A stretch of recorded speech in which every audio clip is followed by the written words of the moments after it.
বাংলায় একটা কথা আছে মুখে ঝামা ঘষে দেওয়া। এই জাতীয় কথা আমি বলতে চাই না। মানে আমি খুবই সরি আন্তরিকভাবে সবার কাছে ক্ষমা চাচ্ছি এই জাতীয় একটা বাগধারা ব্যবহার করার জন্য।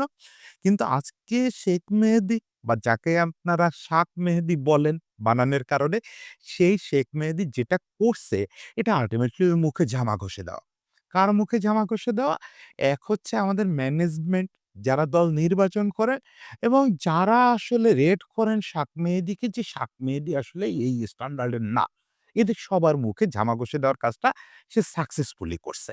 সেই ব্যাপারটা নিয়ে আজকে একটু কথা বলি। দেখেন, আমার মনে হয় এডিটোরিয়াল টাইপের কনটেন্ট কেউ এর আগে খেলা চলা অবস্থায় করছে কিনা খুব সন্দেহ আছে, খুব।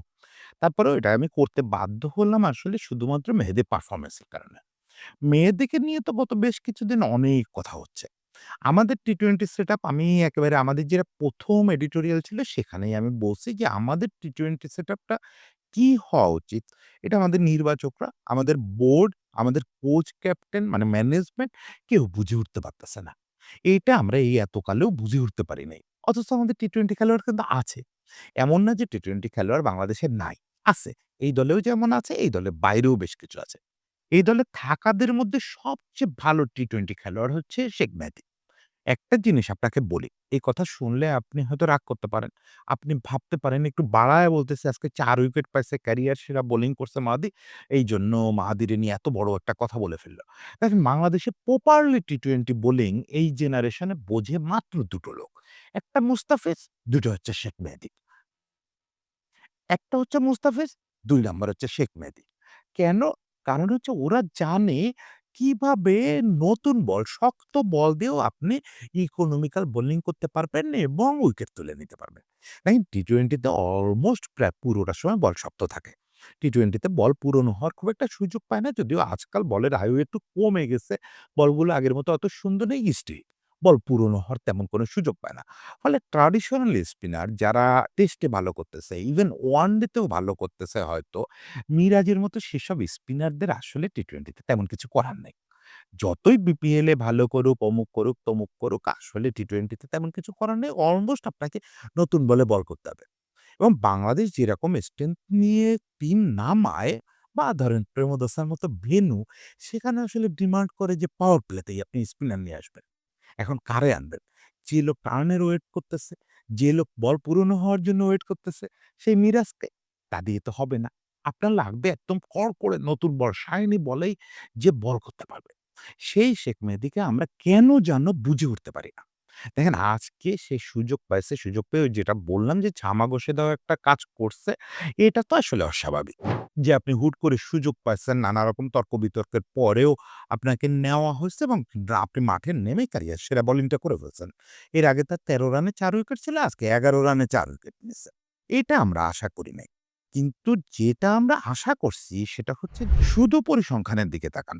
দেখবেন যে উইকেট নাম্বার ভুলে যান। উইকেট নাম্বার দেখার দরকার নাই যে মাহদি কতগুলো উইকেট পাইছে। উইকেট তো পাইছেই, অনেক উইকেট পাইছে।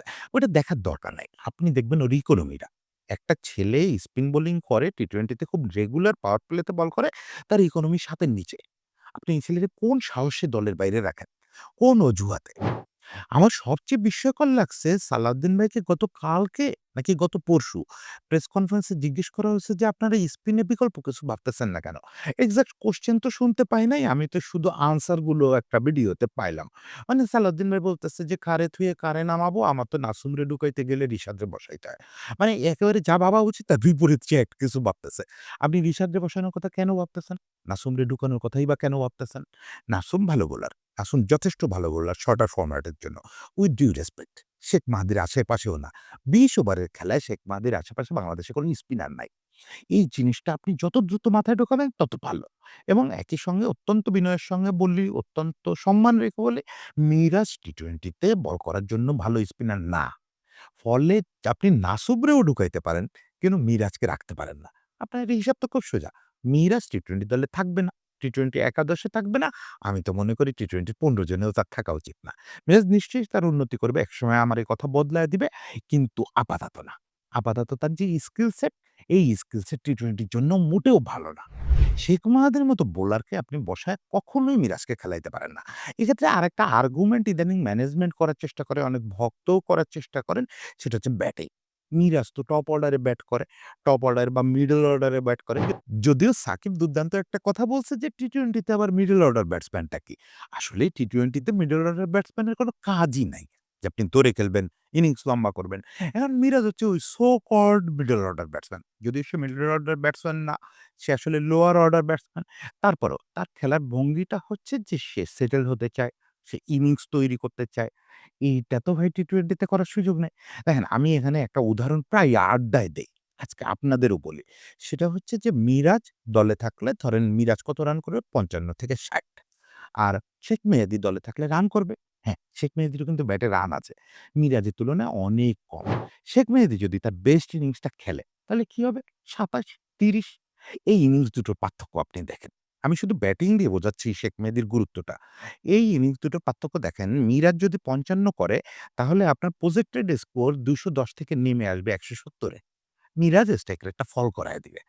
আর শেখ মেহেদী যদি ২৭ থেকে ৩০ রান করে তাহলে আপনার প্রজেক্টেড স্কোর ১৮০ থেকে বেড়ে ২৩০ এ চলে যাবে। ডিফারেন্সটা বুঝতেছেন?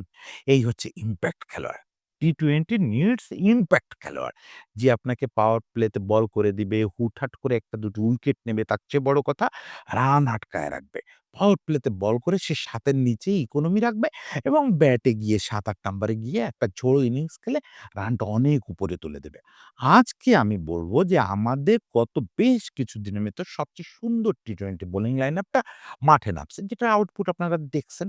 এই হচ্ছে আমাদের আপাতত বেস্ট টি-টোয়েন্টি লাইনআপ।